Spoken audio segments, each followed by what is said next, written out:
guys, this is Dine and Dash, and I'm going to show you the gear that I am going to be carrying that I plan for at this point for the CDT. Some of this stuff might change because there's a couple months till I leave, and I like buying hiking gear, so something might get switched out between now and that time, but if it does, I'll show you what it is. Okay, so first, I will be hiking in Chacos. I hiked 2/3 of the Appalachian Trail in Chacos and all the Long Trail and all the Colorado Trail in Chacos. So some of my gear choices are related to hiking and sandals. So I'm going to start with my clothes, and most of this I will be wearing while I'm hiking. I bring compression socks to help my ankles and my feet and my calves from swelling. These are from Sep, they're a running brand. They go all the way up to my knees. It's great. Or I'm either going to be wearing these, or I'm going to be bringing these, which these are made from alpaca. They're also compression socks, and they will just keep my feet warmer. I haven't decided which I'm going to bring. I've got some Smartwool leggings. These are the women's version because for whatever reasons, women's clothes just fit me better sometimes. So I will be wearing the women's version. I've got my Smartwool Pullover that I just got that I will be wearing. I have my rabbit tank top because I get hot really easily, so most of the time, even if it's freezing, I'll probably be just wearing this. My running shorts, also from Rabbit, that I will be wearing. And I got my Melazona, I can't say it right, but it's from Colorado. I just got it, it's very soft, I'm excited about it.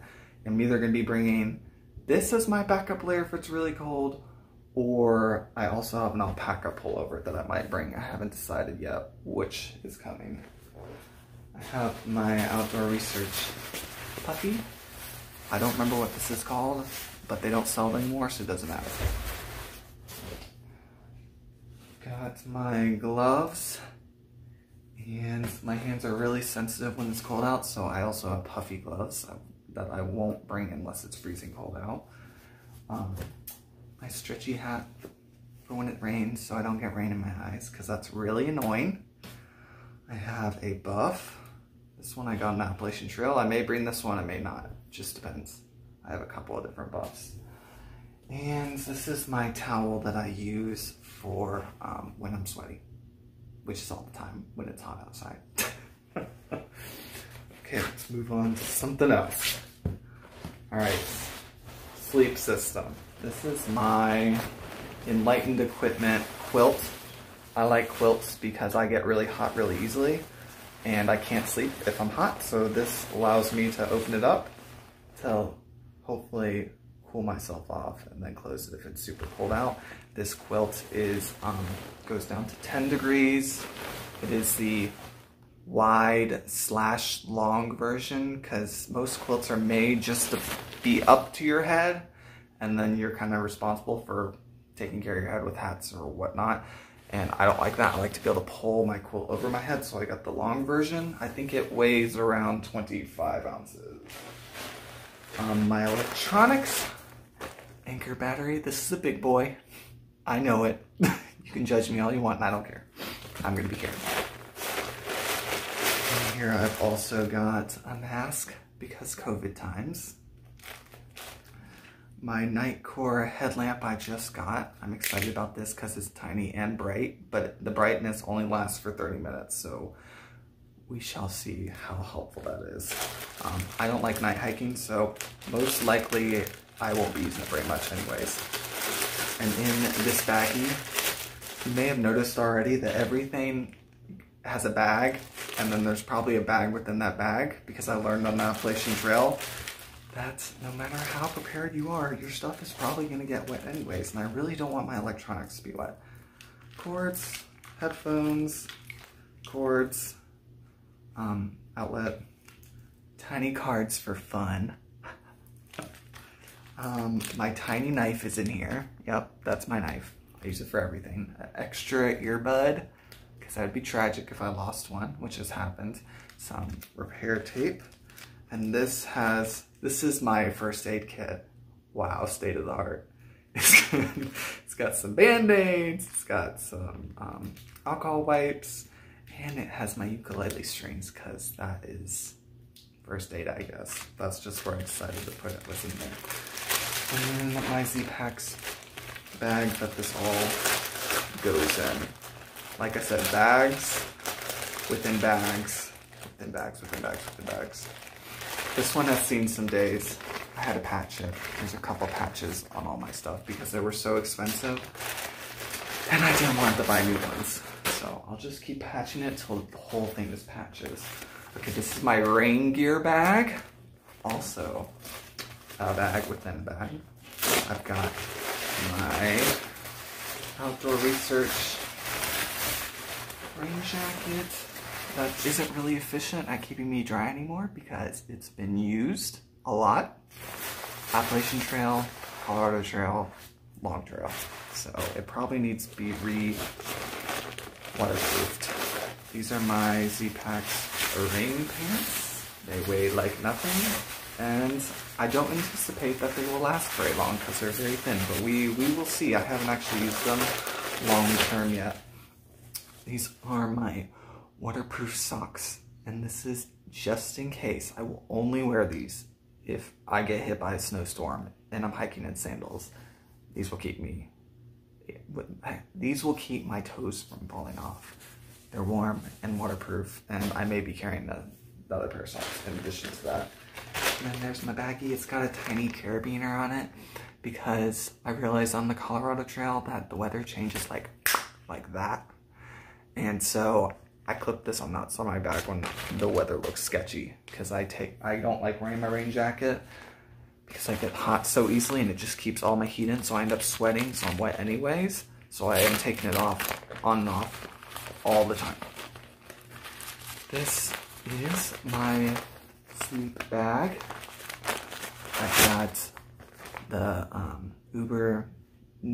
the Neo Air Uber Light pad. I used this for the Colorado Trail and liked it. This is to keep my water, my filter, my electronics in when I put them inside my quilt because there's going to be freezing temperatures and I don't want my quilt to freeze. I mean, sorry, my water filter to freeze. This is one of my luxury items. One of many. It's got memory foam on it. And it inflates, and you can stuff your clothes in it too, but I don't sleep very well in the woods, and this helps me sleep. So, judge me all you want for the pillow. I don't care. I'm bringing it. It helps my arms from going numb because it elevates my head, and my ears from going numb as well. I have a spork from REI. I lose these all the time. I've lost like 5 of these. Every time I go on a trail, I lose one. So this time I'm only going with one. That's probably a dumb idea, but I'll save 1 ounce. This goes in my food bag. This is like bathroom stuff. Bug spray. Got sunscreen because I'm pale. Toothbrush. Comb because my hair is long. These are curcumin pills. They're turmeric and pepper and all sorts of other things, vitamins for keeping my legs from cramping up and helping out my joints. Toothpaste, chapstick, floss. I feel like my dental and hair ties, because I'm gonna lose them. I feel like my dental hygiene is way better on trail than it is in real life. I don't know why that's the case. I'm just really good at flossing when I'm on trail.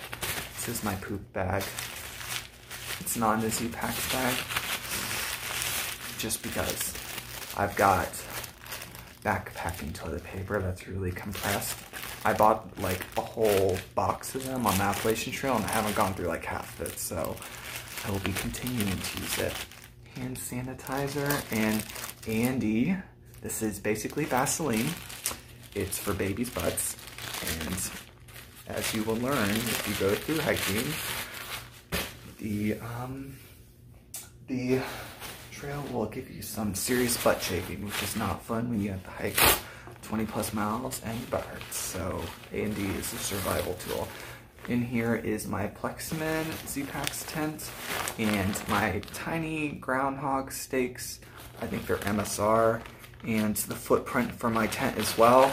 I don't normally carry a footprint with my tent.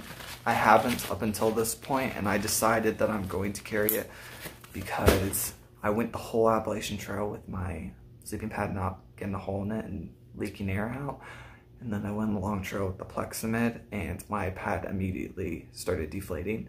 Now, keep in mind that that one pad had lasted the whole Appalachian Trail, so it was kind of overdue to happen.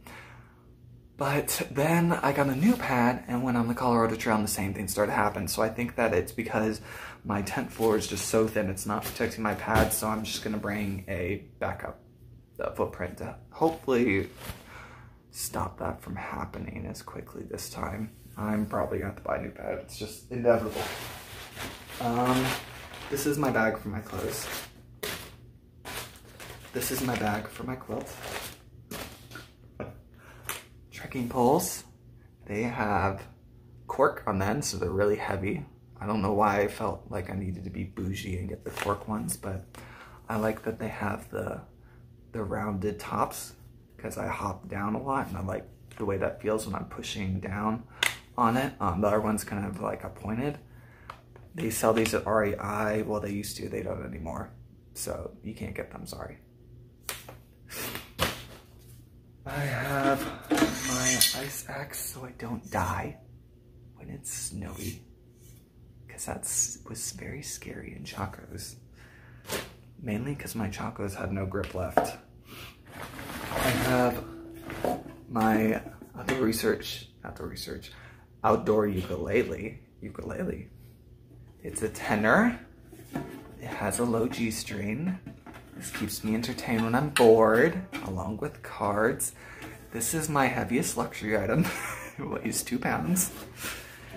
And I would probably be ultralight for real if I did not carry it, but it is what it is. On my backpack is my spot tracker. I've got another giant bag inside my bag. It has bags within bags within bags. On my side pocket, I've got my, it's either Katahdin or Katadine Be-Free filter. I used this on all the other trails, and I liked it. But you do have to replace the filter every once in a while.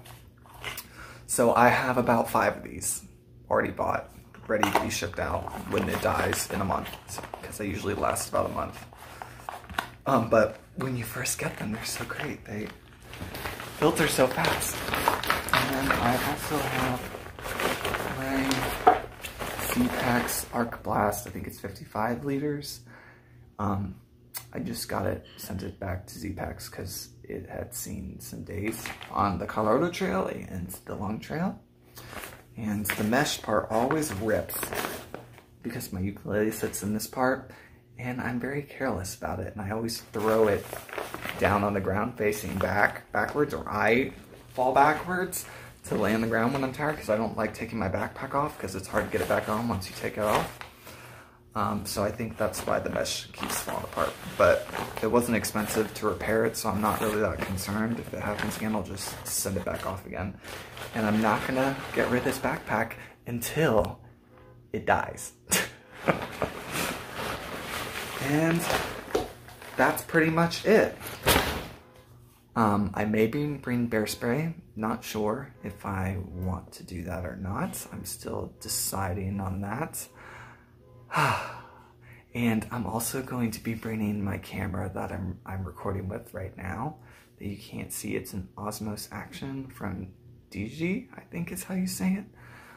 And also a food bag, a bare line, and some rain mittens to cover my puffy gloves as well.